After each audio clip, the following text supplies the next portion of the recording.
Anxiety, so many suffer from it, but the solutions are awful. You know, what happens typically when you get a diagnosis of anxiety? Your doctor pulls out the prescription pad, begins to write SSRIs or anti-anxiety medications for you without any real solution as to why the anxiety exists in the first place. Now, there are a lot of causes for anxiety, and we're going to dive into those causes tonight. Some of them may surprise you. Certain nutrient deficiencies, certain behaviors can actually drive this process, and research is showing more and more that if you don't address these things, taking medicines won't be as effective in the long run for you and could have additional consequences from their side effects. So let's dive in to what's driving your anxiety. So first, let's start here with kind of just giving you a general diagnosis of the terminology here. You can see here, anxiety disorder is characterized by excessive fear or avoidance of perceived threats that can be persistent and debilitating. Key word here is perceived. So like one man's anxiety is not another person's anxiety, right? So the perception of threats. And you know, we just got through a few years of a lot of perceived threats, right? So I'm sure many of you can relate. We haven't had higher anxieties, I don't think, in our history than what we've had in this post-COVID world. Diet is a modifiable risk factor that may contribute to the pathogenesis or treatment of anxiety, depending on diet quality. Although the biological mechanisms by which food-specific nutrients and nutraceuticals impact mental health are not completely understood, implicated pathways include inflammation. We've talked about this a number of times. Brainflammation. I've talked about how gluten induces brain inflammation that can drive psychiatric disorders. We're going to talk a little bit about that today, but inflammation is an underlying process. Oxidative stress.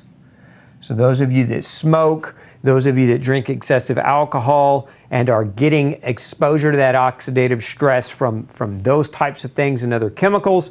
And then we have brain plasticity effects, mitochondrial dysfunction, neurotransmitter metabolism, etc. Essential dietary trace minerals,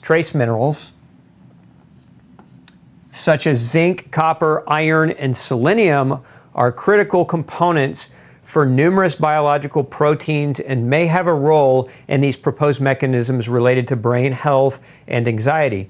And so this review study analyzes those things. I'm going to dive into that in a minute, but I want to give you kind of in summary what the current research has identified, and that is deficiencies in zinc, iron, and selenium are associated with anxiety, while copper overload may impact anxiety to a greater degree than copper deficiency. So again, iron, zinc, and selenium deficiencies are associated with increases in anxiety. So let's define anxiety to begin with, right? So anxiety disorder is characterized by excessive fear or avoidance of perceived threats that can be persistent and debilitating. So perceived threats. How many of us have gone through this, especially over the past 3 to 4 years, that COVID era where there was so much going on? There was threats of your business closing. There were threats of an illness. There were threats of having to be forced medical procedures, be forced on you to lose your job. There were all kinds of people having all kinds of perceived threats, and anxiety has really never been at a higher point, I don't think, than it is today. But again, that's the definition of anxiety. Now let's dive into some of the things rather that can cause or contribute to anxiety. Now these are chemical factors that can contribute to anxiety. And we're going to break this down. We're going to talk about chemical, physical, and emotional factors. We're going to start with chemical factors here.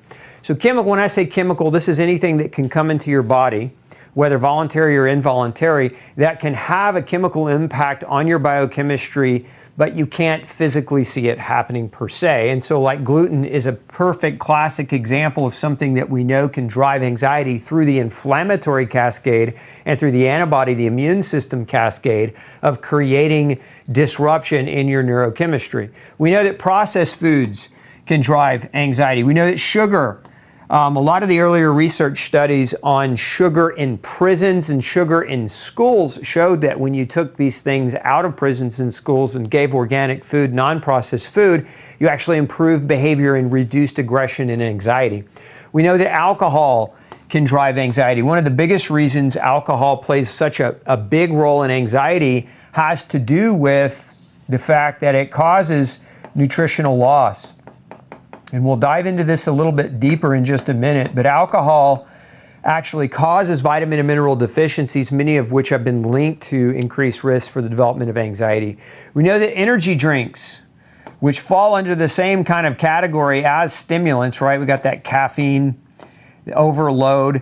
How many people do you know today that, for the sake of studying better, how many college students do you know that have been put on Adderall so they can study better because they can't focus or concentrate? Well, all these different stimulants that are super common in today's day and age, they drive up catecholamines, which are adrenaline and noradrenaline. And again, too much of these, if you've ever had a bout of adrenaline bursting because you were super stressed out, you got super anxious, because catecholamines drive anxiety. So these energy drinks, the abundance of caffeine and Adderall and other drugs that are being used as study aids and for ADHD and things of that nature, drive up these neurochemicals that can drive up anxiety. We also know that antibiotics can play a role. There's a number of research studies now showing that antibiotics disrupt the microbiome. These are the healthy bacteria that live inside of your GI tract. Many of these bacteria are responsible for the production of dopamine and serotonin. And so when you're wiping out this microbiome on a regular basis to treat urinary tract infections, upper respiratory infections, etc., you can have a major impact on your neurochemistry in your brain through dopamine and serotonin reduction. Let me take that S out of there. That should be an N. We also know things like chlorine exposure, fluoride exposure, pesticides. So these are actually forms of pesticides. Fluoride and chlorine are oftentimes used to make pesticides because of their antibiotic effects. So these things are commonly found in our drinking water, right? Most municipal water agencies add chlorine and fluoride to the water. So you're getting exposure to these in a big way if you're not drinking purified water. So it's very important that you filter your water to remove chlorine, to remove the fluoride. You don't want that nonsense in there. Those can drive this process as well. Pesticides, beyond the chlorine and the fluoride in the water, you also get these in your food, right? And this is typically in processed food, but you can also get it in non-conventional produce as well. So buying organic becomes a very important factor in helping to reduce the risk for developing anxiety. We've also got things like heavy metals. I don't know if you saw in the news recently, there was a big expose on a particular company's applesauce being lead contaminated. Now, lead will displace magnesium and zinc and calcium. So lead toxicity can cause the body to behave as if it's deficient in these three minerals. And as we'll talk about shortly, these minerals play a role in anxiety as well. So heavy metal exposure, not just through applesauce, but we can get heavy metals through our water. A lot of times we get heavy metal exposure through dental amalgams or through other types of foods. Other studies have recently come out on chocolate. Sorry, ladies. Chocolate having lead contamination as well. Of course, we've talked historically about rice containing lead and cadmium and arsenic as heavy metals. So heavy metals are a part of our modern society. And again, it's very important that in order to reduce your exposure, filter your air, filter your water, and try to eat whole organic food, and you will go a long way to reducing your exposure to heavy metals.